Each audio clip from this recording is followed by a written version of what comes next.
Meus caros irmãos, caríssimas irmãs, caríssimos todos que nos acompanham em casa,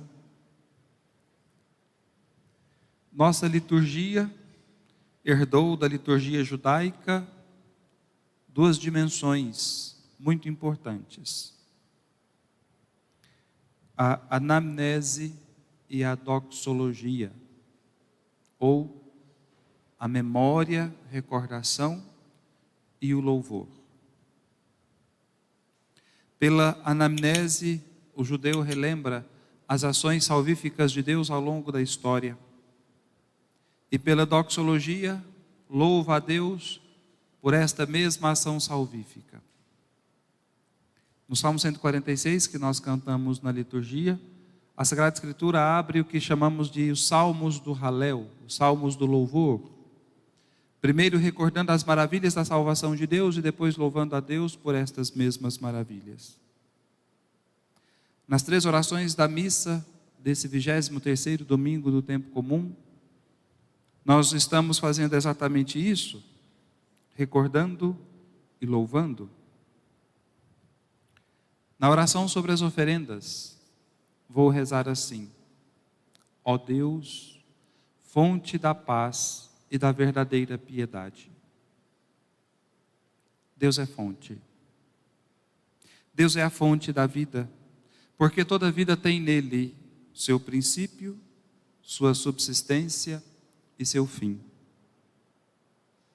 Deus é a fonte da luz, como lembrava São Tiago no início de sua carta que ouvíamos no último domingo. É Ele mesmo quem ilumina a nossa inteligência para conhecermos o bem e praticá-lo. Deus é a fonte da paz, em dois sentidos. Ele é a fonte da paz porquanto só Ele é Shalom, em sentido pleno, em sentido perfeito, ou seja, só Ele é a síntese de todos os bens que o homem aspira, que o homem deseja, que o homem procura. Só Ele é capaz de dar ao homem a paz que o homem procura. Ainda ecoa em nossos ouvidos a pergunta de São Pedro a Jesus: a quem iremos, Senhor? Quem nos poderá dar a paz?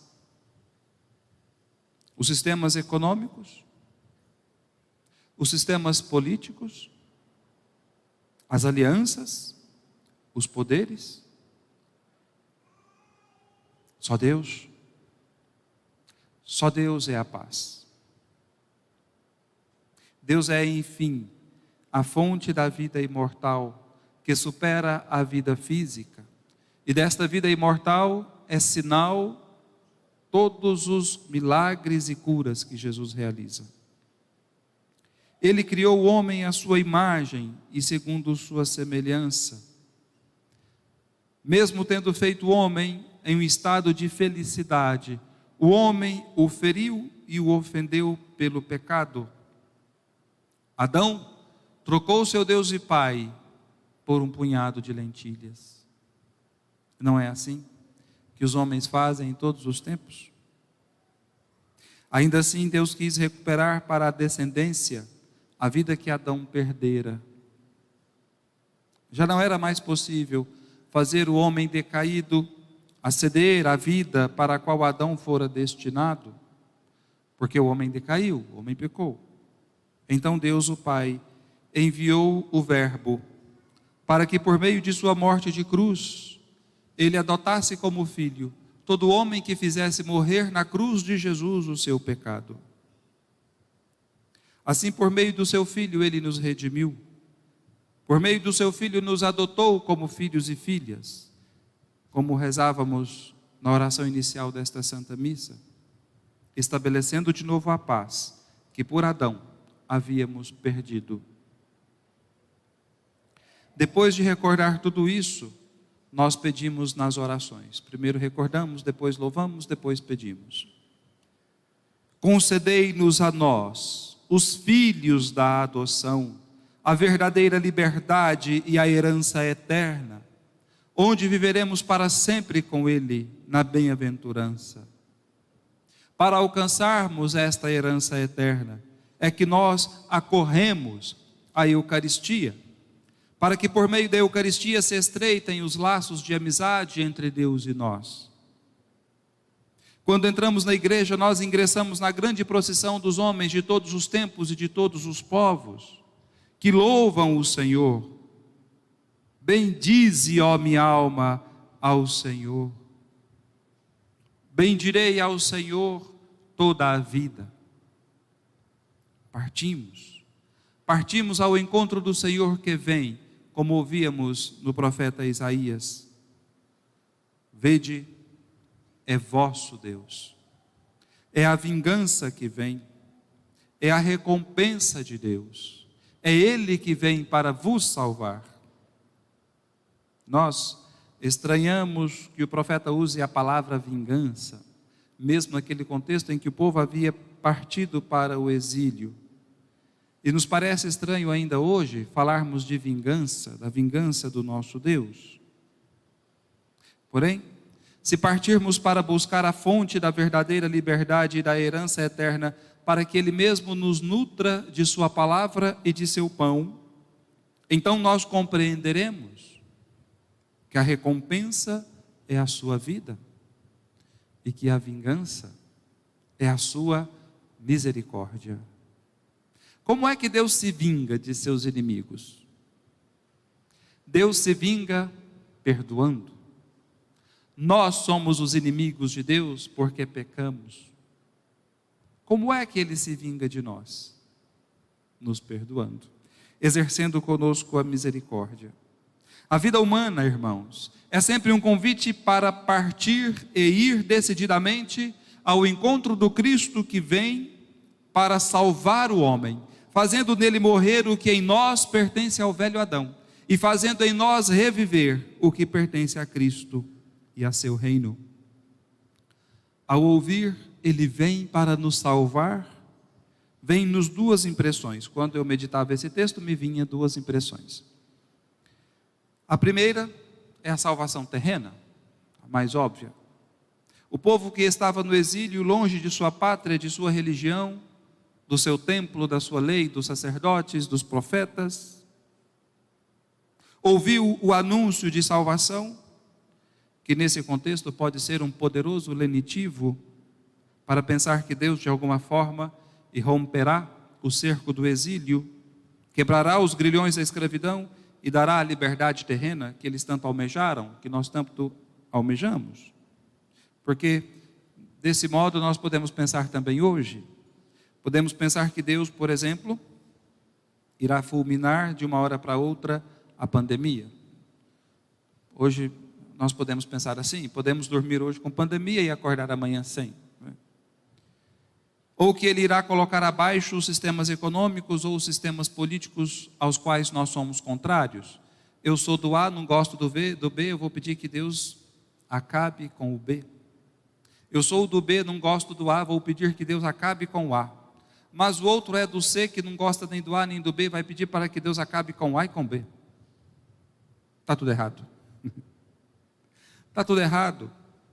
Esta é uma percepção equivocada, forçada pelo contexto das coisas. A salvação que só Deus pode dar é de outra qualidade. A salvação que só Deus pode dar é a salvação da alma do homem em vista da herança eterna. Os sistemas políticos e econômicos, eles se sucedem uns aos outros, uns melhores, outros piores, uns terríveis.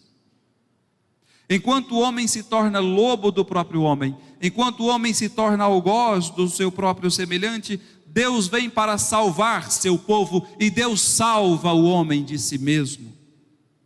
Enquanto para o homem o que importa é a ganância, o dinheiro, a fama, o poder, o prestígio, o prazer, para Deus, como diz Isaías no capítulo 66, versículo 2, para Deus importa aquele pobrezinho de alma abatida, que treme ao ouvir a sua palavra. E os sinais são abundantes. Os surdos ouvem a palavra do Senhor, os cegos enxergam seus pecados e veem a glória de Deus. Os coxos se levantam e caminham com o Cristo. O mudo canta os louvores de Deus e proclama a sua glória. Do pequeno e do pobre Deus faz um sinal do seu reino, não do grande, nem do soberbo, nem do arrogante, nem do ímpio, nem do prepotente, mas do fraco, do vil, do pecador e do pequeno.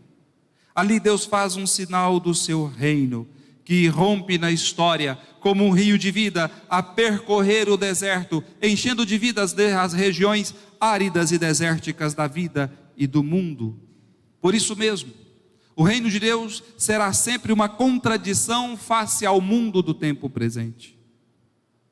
Os primeiros versículos de Isaías, do capítulo 35, que ouvimos na primeira leitura, versículos 1 e 2, e os últimos, 8, 9 e 10, mostram exatamente isso. Isaías escreve no futuro: o cego verá, o surdo ouvirá, o coxo andará, o mudo falará. E Jesus toca na boca do mudo e diz: Éfatá, abre-te. Um rio de vida jorrará no deserto, e os que foram libertados pelo Senhor chegarão a Sião, gritando de alegria e trazendo consigo alegria eterna e jubilosa. Os santos que outrora foram cegos e surdos e mudos e coxos ingressarão na nova Sião cantando: lauda Sião, glorifica o Senhor, Jerusalém, louva o teu Deus, ó Sião. Que alegria quando ouvi que me disseram: vamos à casa do Senhor. E agora nossos pés já se detêm em tuas portas, Jerusalém. A salvação de Deus para o homem, irmãos, é um rio de vida que não se detém, que os poderes deste mundo não podem parar, nem podem impedir. Os poderes podem destruir o homem, seu corpo, podem até matá-lo, mas nada podem fazer à alma. Podem matar de fome, ou a tiros, ou em câmaras de gás, com os maiores ou piores requintes de crueldade, mas não podem tocar na alma de um homem que pertence a Deus. Se sua alma pertence a Deus, então você é todo de Deus. Se sua alma pertence ao Senhor, então sua vida é toda do Senhor. E ainda que seu corpo pereça, como diz São Paulo na carta aos Colossenses, sua vida está escondida com Cristo no Pai.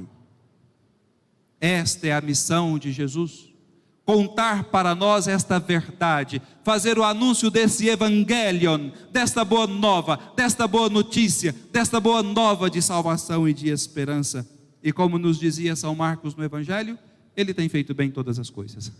Ele tem feito muito bem esse anúncio de salvação. Aos surdos faz ouvir, aos mudos falar.